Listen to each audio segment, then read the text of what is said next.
What's good, fam? Drake's entire empire is running on fumes right now because a $4.6 million lawsuit just exposed his business model and proved he is drowning in debt. The reality check he's been dodging is finally here, and these court papers are telling a story that his Instagram captions are trying desperately to hide. On June 11, 2026, an investment firm called ARI OVO Growth Capital 1 LLC filed a massive lawsuit in the Supreme Court of British Columbia. They are coming for $4.6 million from his clothing company while he tries to act like everything is perfect on social media. The legal documents show that OVO is bleeding cash at a rate that would make a tech startup nervous.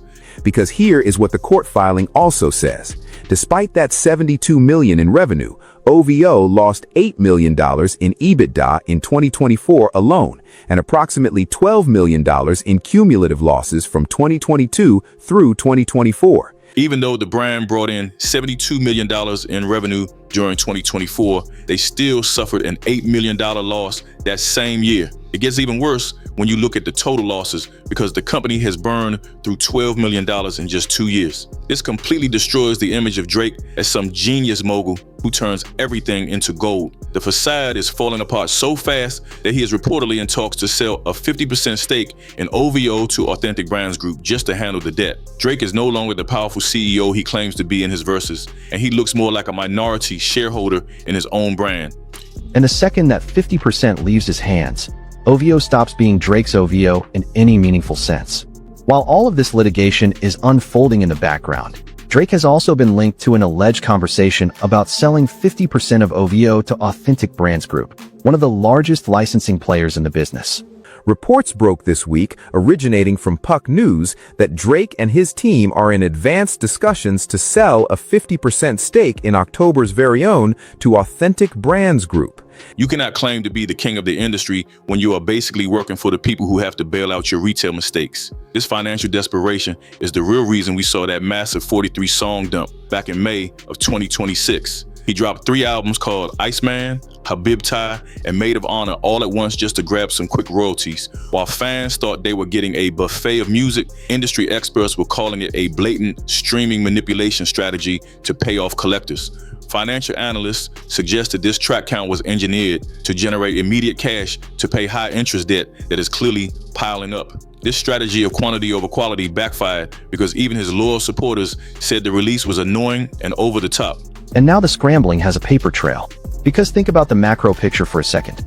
The decay is loud because the album itself didn't hit the way the camp needed it to hit. Drake released a triple project, 18 songs of front-loaded, mood board-coated, lukewarm leftovers. For the first time in his career, people are questioning his actual hit-making power since it looks like he is just throwing everything at the wall for a check. My original take is that the triple album dump was never a gift for the fans, but it was actually a massive invoice sent to the listeners to help him pay that $12 million OVO bill. A man who is confident in his legacy does not drop 43 songs at once unless he is trying to squeeze every cent out of a Spotify play. He is treating his discography like a high-limit credit card that he is finally starting to max out while the interest rates climb higher. If you want to see the real problem, look at July of 2026 when Drake went on a gambling binge that would make a high roller sweat. On July 19, he lost $1.5 million betting on Argentina to win the World Cup final in regulation time. A company hemorrhaging 8 figures while the front man is alleged to be living a high-stakes nightlife is exactly the kind of cocktail that produces lawsuits like this one. That was just the ending to the very expensive month for him. Earlier that July, he threw away another $1 million backing Conor McGregor in a comeback fight against Max Holloway. When you add in a $300,000 loss on a tennis match with Jannik Sinner, his gambling losses for 30 days reached over $2.8 million. Social media isn't just laughing at the Drake curse anymore because fans are starting to see the constant stake promotion as a straight-up grift. Most people are waking up to the fact that these massive losses are likely covered by the betting platform to keep up a fake image of wealth. This feels like a calculated distraction to make him look like the richest man in the room while his businesses get dragged through court for millions they don't have. The problem is the decision-making. The problem is the spending. The problem is the lifestyle. The problem is the inability of the artist and the OVO operation to discipline themselves financially even when the revenue is plainly elite. A man facing a $4.6 million lawsuit shouldn't be comfortable blowing $3 million on a soccer game unless that money isn't coming out of his own pocket. This entire house of cards relies on the idea that Drake is untouchable and has so much money that he can take these hits without blinking. But the gap between the public flexing and the private debt is getting so wide that he might not be able to bridge it with a catchy chorus. When you look at the actual numbers, the math stops adding up, and it's clear the Kendrick Lamar feud did way more than just hurt his reputation. Kendrick forced everyone to look at the man behind the curtain, and what they found was a business model built on smoke and mirrors instead of real profits. The industry is basically watching a slow motion collapse where the biggest star on the planet is getting exposed for living way beyond his means. The problem is the decision making. The problem is the spending. The problem is the lifestyle. The problem is the inability of the artist and the OVO operation to discipline themselves financially even when the revenue is plainly elite. He is desperately trying to maintain a lifestyle that his businesses can no longer support, and those lawsuits out in British Columbia are just the start of a messy divorce. If he ends up selling off half of OVO just to keep his head above water, he's admitting the brand isn't the powerhouse he wanted us to believe. This is the new reality for the boy, where the flexes are all fake and the debt is the only thing that's actually real anymore. Before we check out how ASAP Rocky is literally trying to catch a fade with the boy in a bare knuckle fight, tell me what y'all think about this fake lifestyle. Is Drake really going broke trying to keep up appearances, or is the OVO empire officially in the dirt? Drop a comment and let me know. No cap. While you at it, hit that like and subscribe. Let's continue. This culture shift is getting impossible to ignore now because people who used to stay quiet are speaking up with a level of boldness we have never seen. That brand walked into 2026 owing an investment firm over $4 million, signed a legal document admitting the debt was real, made a partial payment from a third-party account that was not even OVO's own money, and then turned around and told the lender they did not owe anything else. On August 6, 2026, ASAP Rocky took things to a different level during an interview for the Jason Lee show when he challenged Drake to a bare knuckle fight. That wasn't just random tough talk. It was a signal that the mythical OVO protection has completely vanished since that Kendrick feud left him exposed. Rappers used to think twice before sending shots at Drake because of his industry leverage, but that aura is gone. The industry sees Rocky's challenge as proof that the fear factor is dead, and Drake is officially fair game for anyone who wants to swing at his legacy. Just a day after that interview dropped, Drake tried to change the subject by appearing on a Karol G single called ARI, but the feature is getting scrutinized. It looks like a desperate play for global relevance because he knows he is losing his grip on the rap game. Whenever things get too hot in the hip-hop streets, he tries to hide in the Latin market where he can play superstar without being challenged. Reports are coming out that Drake actually ducked a massive Super Bowl performance with Bad Bunny earlier in 2026 because he was terrified of that Not Like Us energy. Yes, Kendrick Lamar shed listeners after the Super Bowl spike because the Super Bowl is the single largest non-streaming traffic event in American culture, and any artist who performs it gets a temporary surge of curiosity clickers who don't actually live in that artist's catalog.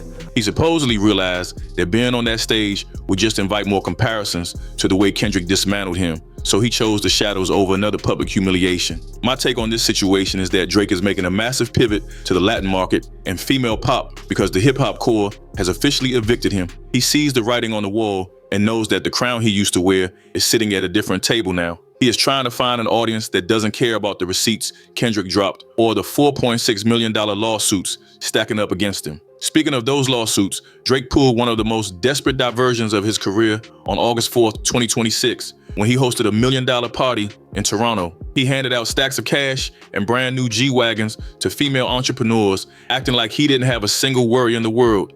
And by the way, do not be fooled by the easy distractions that are going to be deployed in the coming days.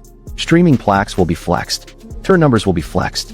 Some boutique business win will be announced and pumped up like a trophy. His fan pages tried to spin the move as a legendary flex of wealth, but everyone else noticed the suspicious timing of the whole event. This stunt was a calculated marketing play designed to hide the $4.6 million legal battle he is currently fighting against ARI OVO Growth Capital. You can't realistically hand out luxury SUVs with one hand while you're dodging court summons with the other, which makes the certified lover boy image look completely broke. A massive credibility gap has opened up because the public is tired of seeing fake charity used as a shield to hide private financial failures. Drake is clearly trying to buy his way back into the good graces of Toronto because he knows his international reputation is currently in the gutter. You can tell a man is hurting when he tries this hard to prove he still has money, even though court documents show a $12 million loss lately. The certified Loverboy brand is officially dead, since you can't sell a dream of endless wealth when the bill collectors are literally standing at the front door.